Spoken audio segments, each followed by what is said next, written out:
When they asked me to do a presentation on integrated pest management, I was putting together the PowerPoint you're going to see, and I kept coming back to beneficial insects and doing the least amount of um, the least toxic remedies to combat pests. So I came back to Earthkind, beneficial garden insects, and IPM, which is what we'll discuss today. Um, Sorry, it's not. Here we go. First, we need to talk about where our water comes from. Tarrant Regional Water District is the supplier of raw water to Tarrant County. Lake Bridgeport, Eagle Mountain Lake, Richland Chambers Lake, and Cedar Creek Lake are all connected with pipelines, and they pipe in the water for Tarrant County. The municipalities will clean that water, and then it comes directly to you. So they supply water. They also are instrumental in flood control. They maintain the levees along Trinity River and Fort Worth, and they also have the trails around the Trinity, so they provide the recreation. Conservation is an important water supply strategy. There are 2.3 million people in Tarrant County as of right now, and that number is expected to double by 2050, which means that with the current infrastructure, we'll have a water deficit unless we do something about it. Conservation is the easiest. Building new lakes is another one, but the easiest is going to be conservation. So you can sign up for a free weekly watering advice, and you can sign up for a free sprinkler check. They'll come to your house and check your sprinkler system to make sure it's working properly. They have events and classes and water saving tips and videos at Save Water or SaveTarrantWater.com. So what is Earthkind?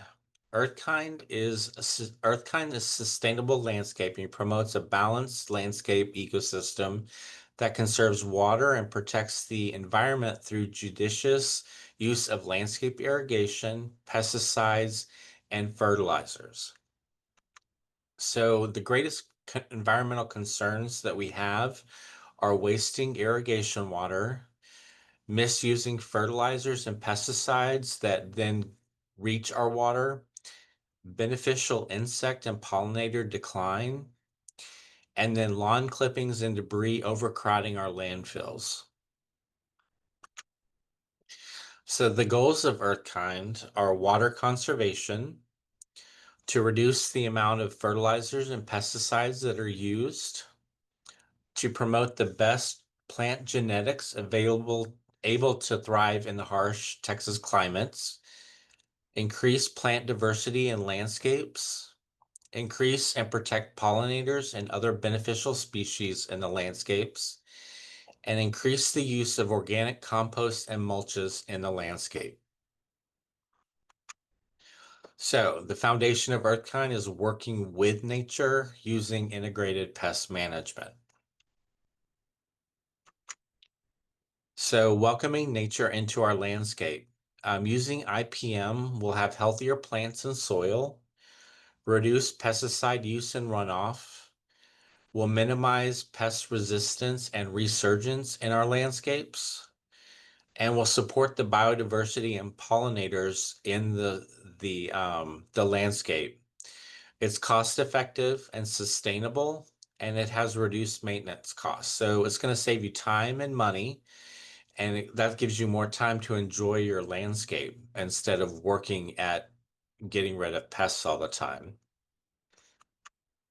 So what is a beneficial insect? So this wasp here is a pollinator, but it also will sting you if you mess with it. So is that considered would most people consider that a beneficial insect or not? is this green lynx spider that's eating this monarch, is that a beneficial insect? It does eat other bugs besides monarchs, but it depends on your perspective whether that's a good thing or a bad thing.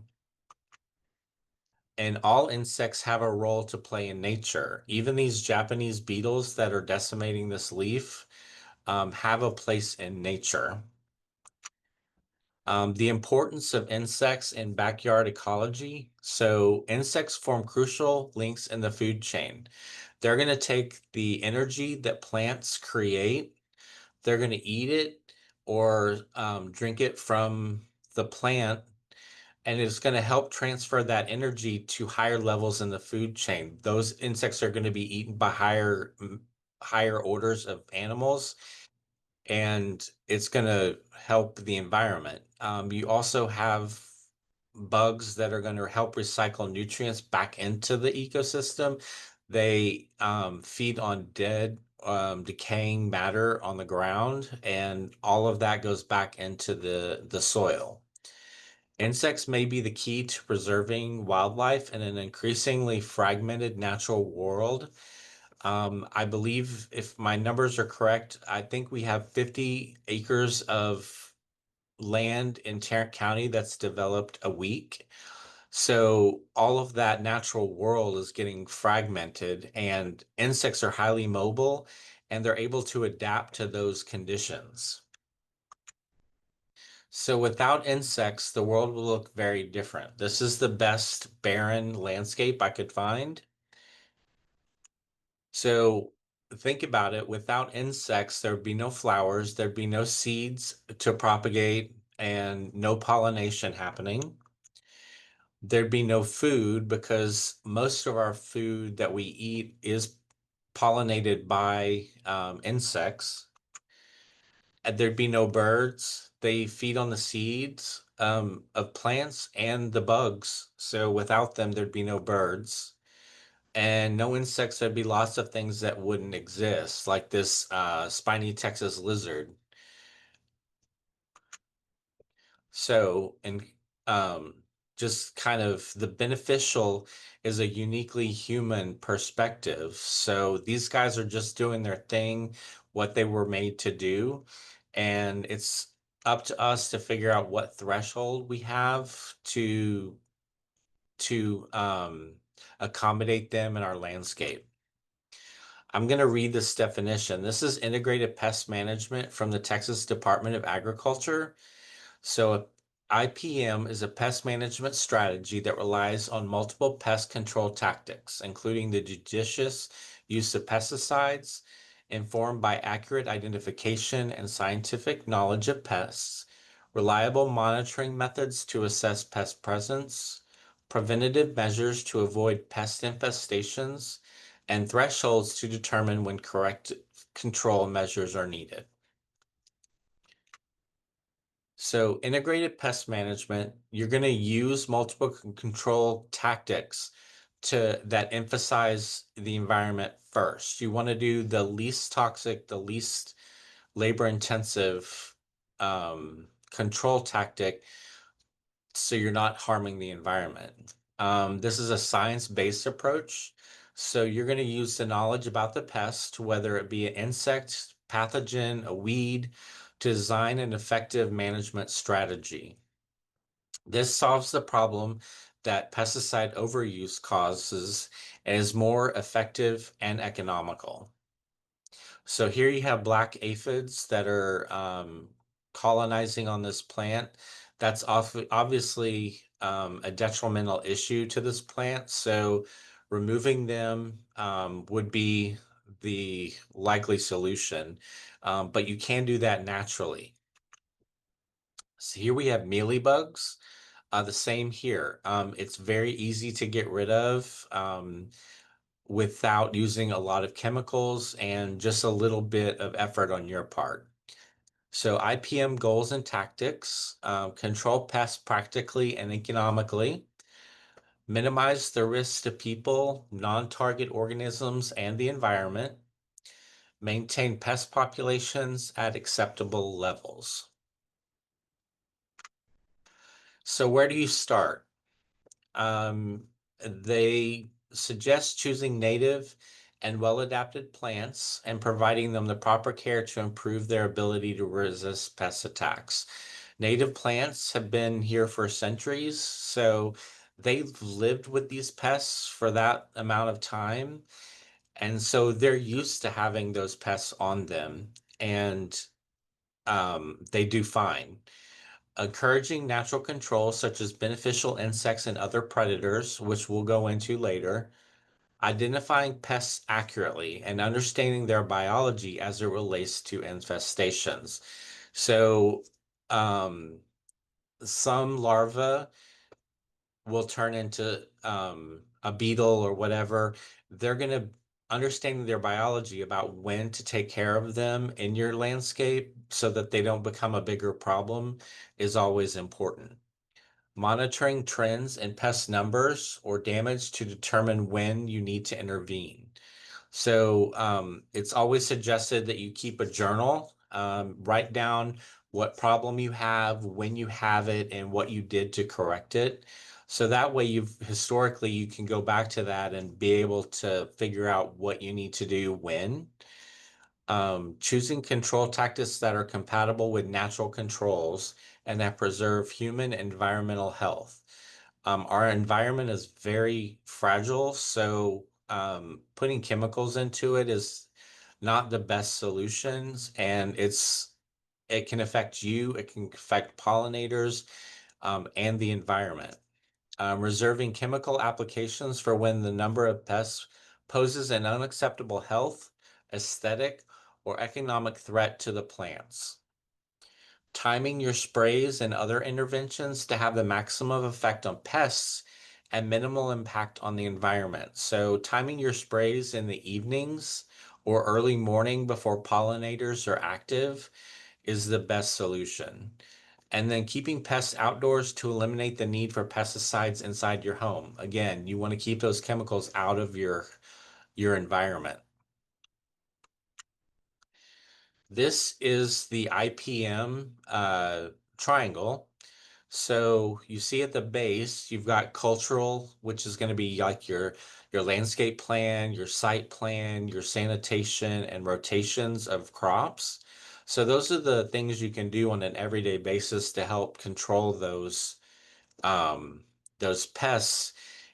And as you move up, the toxicity and the intervention by you, the amount of work that you're going to have to put in increases. So next is going to be your physical and mechanical layer, which is going to be pruning, weeding, mulching, putting out traps and barriers, flaming, weeds. Then you've got your biological controls, which are going to be your predators, your parasites, your nematodes.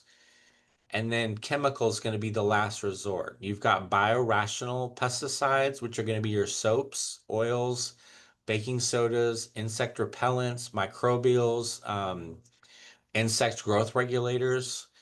And then you've got your conventional pesticides at the very top. Again, this is going to be the most labor intensive and the most toxic are your insecticides, fungicides, herbicides, and miticides.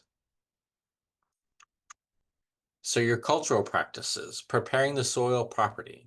It's been said that if you feed your soil, it will feed your plants. So, Earthkind suggests that you add 3 inches of compost before you start planting, and then 3 inches of mulch after you're done. Choosing plants that are resistant to pests. Again, native pests, native plants have been around. They know the pests and they're resistant to those. Adjusting planting times to avoid pests. So that can help, especially when you're vegetable gardens.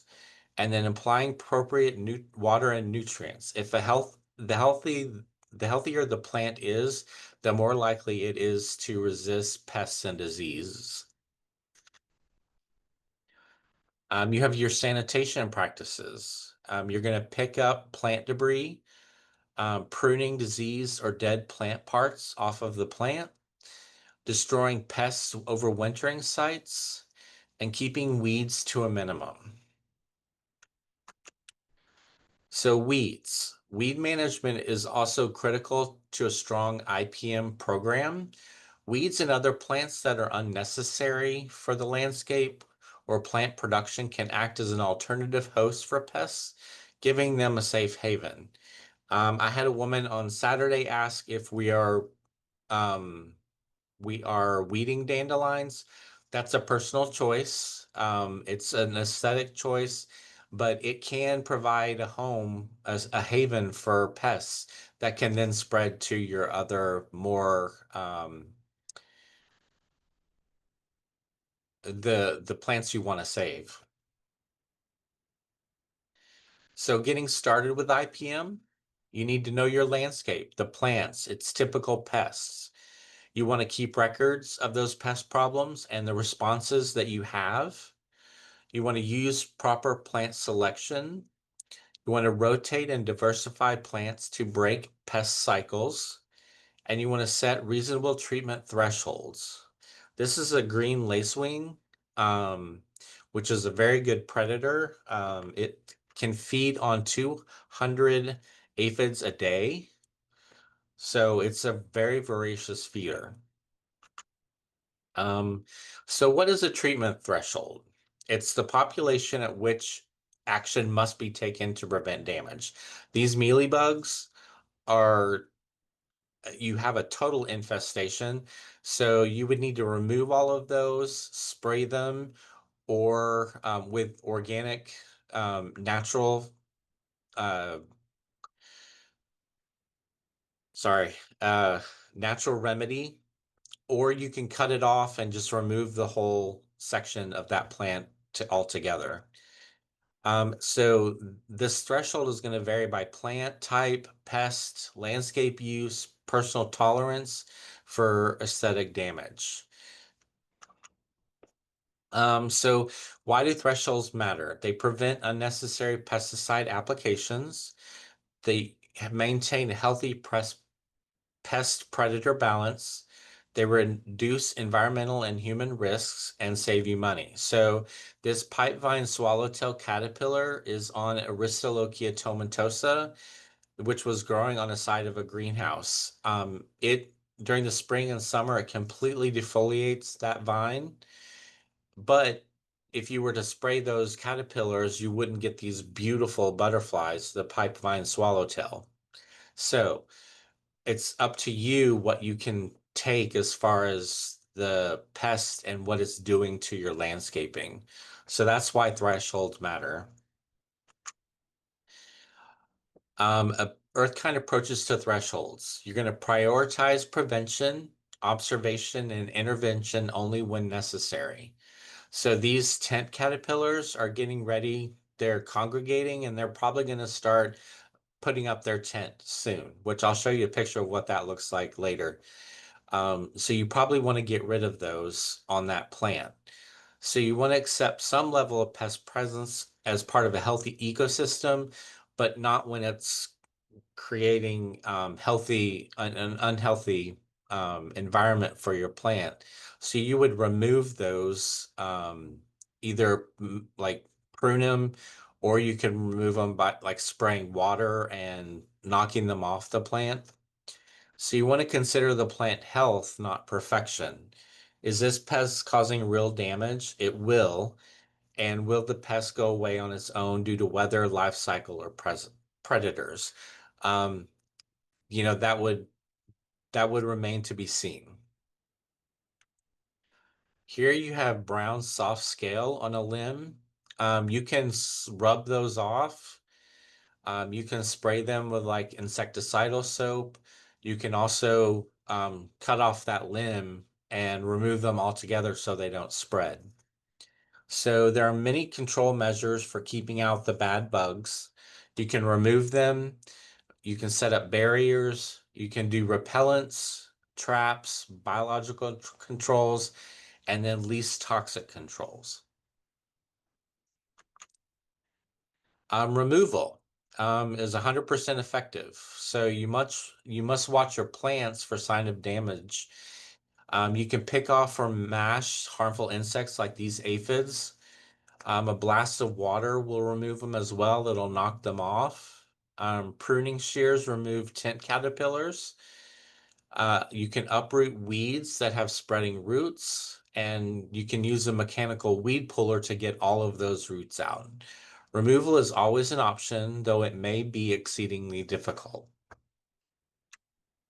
So removal here, you've got pruning, weeding, and then on the bottom right is the tent that the caterpillars make. So you'd want to remove that completely. That's where they're going to overwinter. You've got barriers. There are floating row covers, which is on the bottom right. It's a transparent mesh. It lets sun and water through, but it's going to keep out flying insects. So no grasshoppers on your prize garden. There's netting, which also keeps birds off your fruiting plants. Copper slug barrier. This is something I learned making this presentation that slugs cannot cross copper. It has a charge to it, a static electric charge that they can't go past. So you can use them on pots and raised beds. There are netting. There is the tape that is in the top left. And then I think that's it. Yes. Then there's protective collars you can see on the left-hand side at the bottom. That's good for new seedlings or young growth to keep the bugs off of them. There are repellents. The thing to keep in mind, there's herbal remedies that you can find online. Garlic and hot pepper is one. The thing to keep in mind is those can burn your plants. You get those on there, the sun comes out, it'll burn your leaves. For humans, there are less toxic alternatives to DEET. You've got soybean oil-based repellents and oil of lemon eucalyptus will help to repel insects off of you. And there's also companion planting, like marigolds and petunias along your rows of vegetables. Onions, garlic, and sage will also repel insects. There are traps. So these are going to attract target pests to capture. There are sticky traps like on the bottom picture. It's got a sticky surface. There's usually an odor. You can also use these for mice, rats, and roaches um, in your home. There's Japanese beetle traps, which is you can buy on Amazon. It's fermenting mush of fruit placed in a trap, so it traps them in there and they're stuck. There's slug and snail traps, and then there's wasp and yellow jacket traps. There's trap crops. I want to say these, I first need to say that these photographs were provided by Cheryl Whited. The bottom is a stink bug on a zinnia. She said that she's more than happy to sacrifice her zinnias to stink bugs. Above that, you've got millet, which has leaf-footed bugs on them. I think I counted 10 on there. And once they're congregated on that decoy, they're easier to take care of. You can spray them, you can smush them, however you need to take care of them. And then the upper left is I believe a sunflower, and it's got all kinds of bugs on it. You can barely see, the picture's kind of small, but I think there's aphids, mealybugs, white flies, all a host of pests on there, and they're attracted to the sunflower. So the one thing to keep in mind is you want to start these a couple weeks earlier than your main crop so that they're more mature and better looking to the pest. There are biological controls. You can use living organisms to control pests, like the ladybug here in the picture. It eats aphids and soft-bodied insects. Lacewings, like I said, they'll eat 200 aphids a day. They also consume scale, spider mites, and other soft-bodied insects. There are predatory mites, which will take care of your spider mites and other pest mites. And then trichogramma wasps. These are tiny, minute wasps that lay their eggs in the moth and butterfly eggs. And then there's some research of them laying their eggs on fire ants. There's least toxic controls. These are going to be like insect growth regulators that are going to inhibit the larvae from growing into a full-fledged insect. You've got botanicals, which includes like pyrethromes. You've got microbials, which BT and spinosad. There are baits for roaches and crickets. And then there's low toxicity organics like boric acid and diatomaceous earth. You've got soaps and oils. And then lastly, you've got your hand removal. That's going to be the least toxic. So botanicals, these are going to be derived directly from plants. One of them is from chrysanthemums. Some are more toxic than others. They're usually referred to as organic, and they break down faster in the environment. I've got some examples. Pyrethrum kills most insects and it's moderately toxic. Rotenone kills most insects, but it's dangerous to fish. So you want to be careful when spraying that because you don't want to get that into the water system. Nicotine is extremely toxic. Use it as a last resort. It kills most insects and among other things. Uh, D-limonene is the oil of citrus. It kills most insects, especially ants. Then you've got your oils like cedar oil, rosemary, thyme, and eucalyptus. And then there are microbials, active or killed microbes that will attack your pests like BT, Bavaria bacina. Uh, they kill the larvae of moths, butterflies, and mosquitoes. There's also microbial byproducts, spinosad and ivermectin. So these are going to be used in your mosquito dunks. And then you have organics, your boric acid, your borax, disonium octoborate, tetrahydrate. Those are all going to be boric acid related. They're going to kill roaches, ants, termites. And then you've got diatomaceous earth, which will kill flea and ticks, along with other soft-bodied insects. It's made from pulverized shells of animals, and it cuts them up and dries them out. Soaps and oils. You've got insecticidal soaps and oils. They kill soft-bodied insects and mites. Must come in direct contact with the pest to kill it. It has a very short residue, and an easy recipe at home is 1.5 teaspoons of Dawn liquid detergent per 1 quart of water. That should be one. So monitoring and scouting. Good scouting practices can help you reduce pesticide applications, catch problems before they surprise us, help protect beneficial insects, and target pests more effectively with the right chemistries and timing. So being out in your garden every day is a good thing for your health and for your garden to keep pests down. You want to record your observations, like I said, that will contain information about the crop, the cultivar, the stage of development, the date of observation, the presence or absence or severity of a particular symptom of insect or plant pathogen. Historical data can help predict the types of problems that may occur as well as the plant life stage, time of year, and specific cultivars that are more susceptible. Always monitor after your treatment to determine efficacy.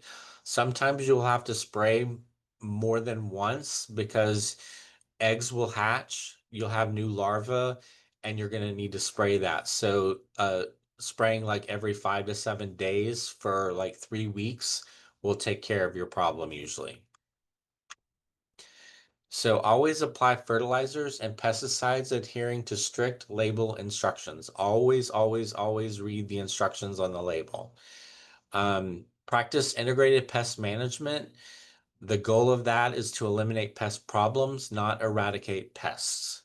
IPM helps strengthen and stabilize the landscape by creating conditions that are more favorable for plants than for pests.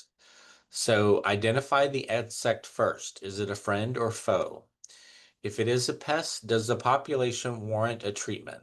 Does it have high numbers? Is it damaging the plant? Consider treatment options that are less toxic to you and the environment, and make sure the treatment, organic, will not adversely affect beneficial insects like bees, earthworms, and caterpillars. So we're going to go over a few of the common pests that you might find.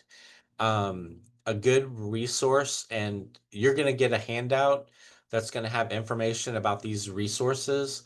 Citybugs.tamu.edu is a good resource for finding out which bug identification you might have.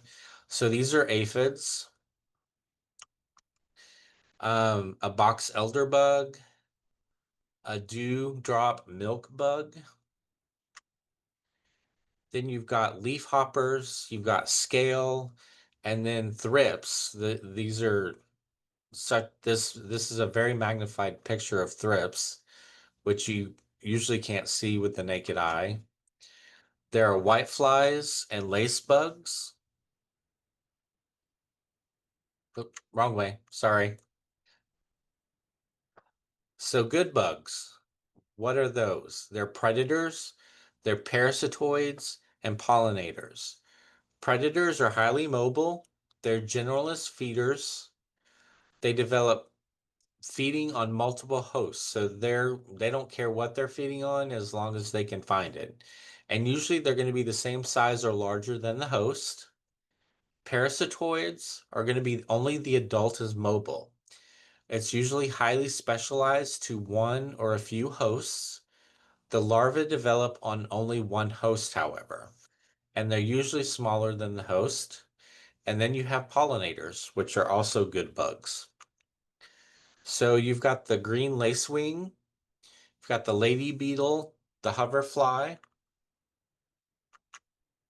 But remember, not all predators are equally effective. A praying mantis has never stopped a pest outbreak, even though they're really cool. So parasitoids, these are going to be small to minute wasps. They lay their eggs in or around a host or on the host. They feed internally or externally on the host, and it will eventually kill it. They're highly specialized. The parasitoids are excellent host searchers, and they have high reproductive rates. So it's one of the most underappreciated garden insects there is. I wanted to talk about beneficial insects a little bit. Agents of pollination. So this is a list of ways that flowers are pollinated and crops are pollinated. I won't read those. You can read them, but there's everything from mammals to birds to butterflies, all kinds of things, and wind. Corn is wind pollinated, but the importance of pollination. So most of the 275,000 known species of flowering plants are pollinated by insects. 66% of the crops grown in the US are insect pollinated, and that number increases to 80% worldwide. Pollination allows for plant diversity, since even rare plants can be pollinated if they can attract an insect. And there are over 200,000 species of pollinators, and about 199,000 of them are insects. So, beneficial insects are very important. So you have to be careful with your management of pests not to kill these as well. Solitary bees, these are going to be your native bees. There are over 400,000 or 4,000 species of bees in the United States. The bumblebees, Janet Hurley, who is the IPM specialist in Dallas, states that there are native bee species that are 17 times more efficient than honeybees. So what can you do to attract beneficials to your garden? Be earth kind. Have a good plant diversity. Have flowers year round. So you're going to have native and adapted nectar producing perennials all year long. You can have your annuals as well. And build structural diversity. Have high plants, low plants. You want to have evergreen and deciduous all in this one space to create a biodiversity. These are a couple of books that I recommend. Native plants attract more insects. So native plants produce 4 times more herbivore biomass. The native plants support 3.2 times more species. And native plants support 35 times more caterpillar biomass than alien species. So Bringing Nature Home, How You Can Sustain Wildlife with Native Plants by Douglas Tallamy. And I came from Lady Bird Johnson, so I'm especially fond of this book by Andrea DeLong Amaya. It's the Texas Plant Native Plant Primer, which has 225 plants in there, beautiful pictures, lots of anecdotes about native plants and how beneficial they are. Um, for more information, you can visit ipm.tamu.edu. Again, this is going to be on your handout. And then this is a good book as well to identify bugs. It's called the Texas Bug Book, The Good, the Bad, and the Ugly by Howard Garrett. As far as diseases go, you can get Texas AgriLife Extension has a plant diagnostic laboratory. Its website is plantclinic@tamu.edu. And then there's some other plant diagnostic websites for you.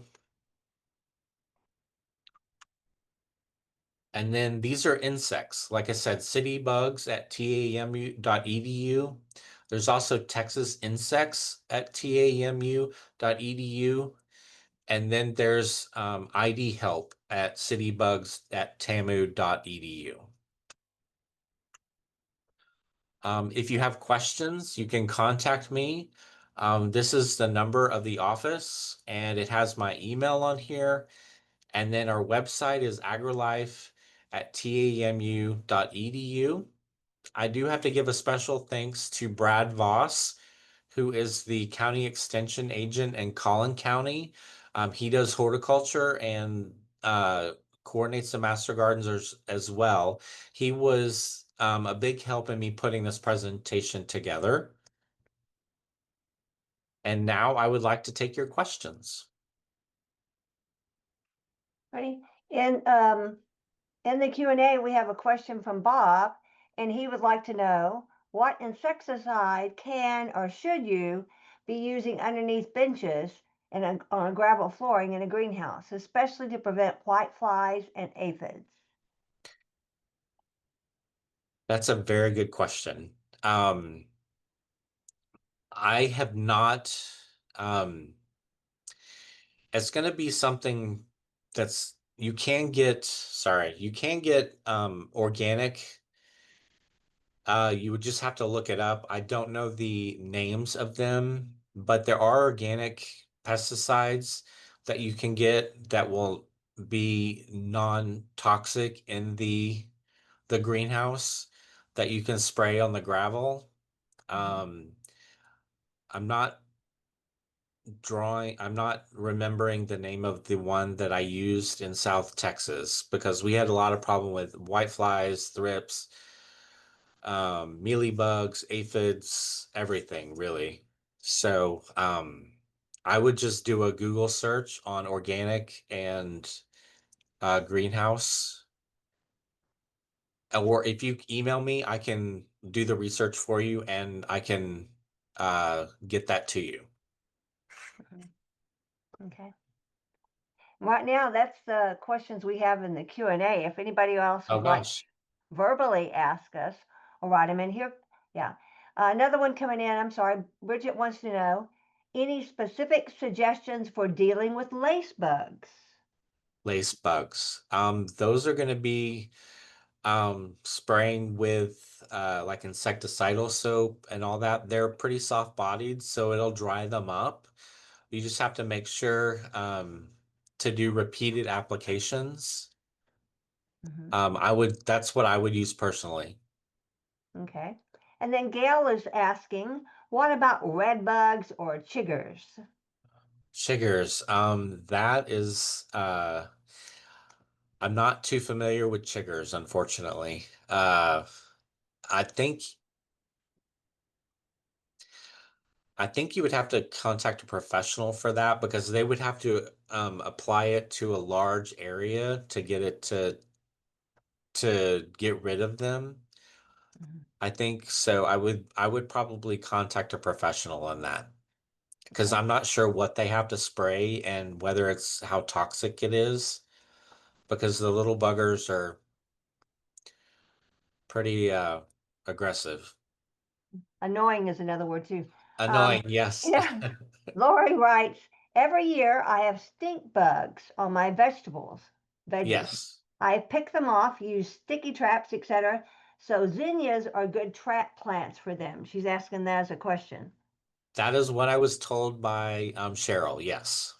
Okay. All right. So And she then just has Elsie, those planted in yeah, the area. right. I have a lot of those too. Elsie asked, what are the best insecticides for spider mites, which keep coming back to her plumerias? Okay. It would I would see about getting can she email me and I will get her an answer. Okay, I'll mention that.